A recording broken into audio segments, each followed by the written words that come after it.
আমরা বেশিরভাগ মেয়েরাই আছি, বিশেষ করে আমরা যারা বিবাহিত তাদেরকে বেশি হাইলাইট করতেছি। আগের দিনের বেঁচে যাওয়া খাবার দিয়েই কিন্তু বেশিরভাগ দিনই আমাদের সকালের নাস্তাটা কমপ্লিট হয়। যাই হোক, আজকে রান্না করব ডিম দিয়ে, মুগ ডাল দিয়ে লাউ ঝোল, আর তার সাথে আছে বরবটি ভাজি। তো চলুন পুরো ভিডিওটা দেখা যাক। হ্যালো এভরিওয়ান, আসসালামু আলাইকুম, welcome back to my channel Sades lifestyle. তো এই তো সকালে ঘুম থেকে উঠে এখানে হচ্ছে আমি আপনাদের ভাইয়ার জন্য রুটি বানিয়ে নিচ্ছিলাম।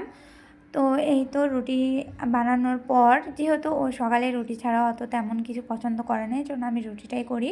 আর আগের দিনে যে চিকেন আর সবজিটা ছিল সেটাও আমি একটু একসাথেই গরম করে নিলাম। তারপর ফ্রাইড রাইস ছিল, সেটাও আমি গরম করে নিলাম এখানে। ওই যে বললাম শুরুতেই ভিডিওর, যে আগের দিনের খাবার দিয়ে কিন্তু আমরা মেয়েরা পরের দিনের নাস্তাটা কমপ্লিট করি।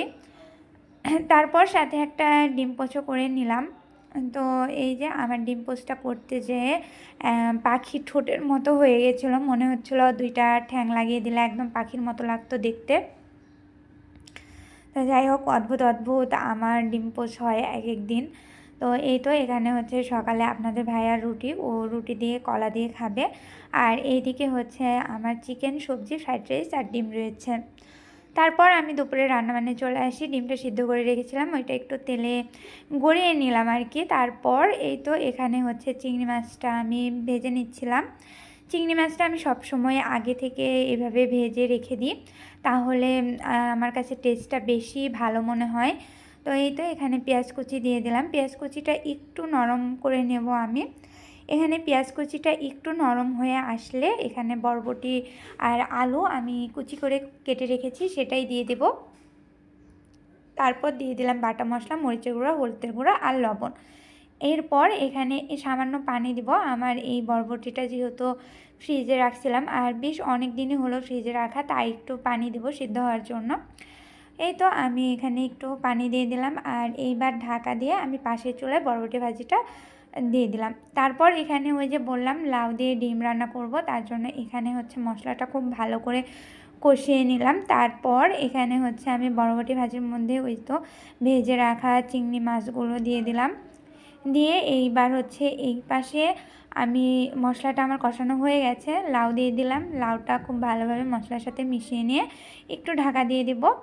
তো 5 মিনিট পর আমি ঢাকনাটা খুলে এখানে মুগ ডাল অ্যাড করে দিলাম। আর দেখেন লাউ থেকে কিন্তু অনেকটাই ঝোল বের হয়েছে। এই ঝোলে কিন্তু আমি মুগ ডালটা আর লাউটা কষিয়ে নেব। আর এইদিকে হচ্ছে আমি পাশের চুলায় যেহেতু বরবটি ভাজি দিয়েছি, এইটা একটু পরপর উল্টে পাল্টে দিচ্ছিলাম। এইভাবে উল্টে পাল্টে বেশ খানিকক্ষণ ধরে ভাজি করলে ভাজিটা খেতে খুবই ভালো লাগে। আর এই তো এখানে হচ্ছে আমার কিন্তু ডাল আর লাউ কষানো হয়ে গেছে। এইবার এখানে ঝোল দিয়ে দিব। ডালটা সেদ্ধ হওয়ার জন্য যতটুকু ঝোলের প্রয়োজন ঠিক ততটুকুই ঝোল দেব, কারণ হাফ কিন্তু আমার সেদ্ধ হয়ে গেছে ডাল। তারপর এখানে ডিমটাও দিয়ে দিলাম। এইবার এইটা 10 থেকে 12 মিনিট রান্না করে নিলে কিন্তু হয়ে যাবে। আর এইদিকে এই যে আমার বরবটি ভাজি কিন্তু হয়ে গেছে। এখান থেকে অর্ধেকটা বরবটি ভাজি আমি ফ্রিজে উঠায় রাখছি। এইটা হচ্ছে কাল সকালে আপনাদের ভাইয়াকে গরম করে দেব রুটির সাথে। আর এই তো বাকিটা আমি ভাজি করে নিলাম। আর এদিকে কিন্তু আমার লাইয়ের তরকারিটাও হয়ে গেছে। তো আজকের ভিডিওটা এই পর্যন্ত। সবাই ভালো থাকবেন, সুস্থ থাকবেন, আল্লাহ হাফিজ।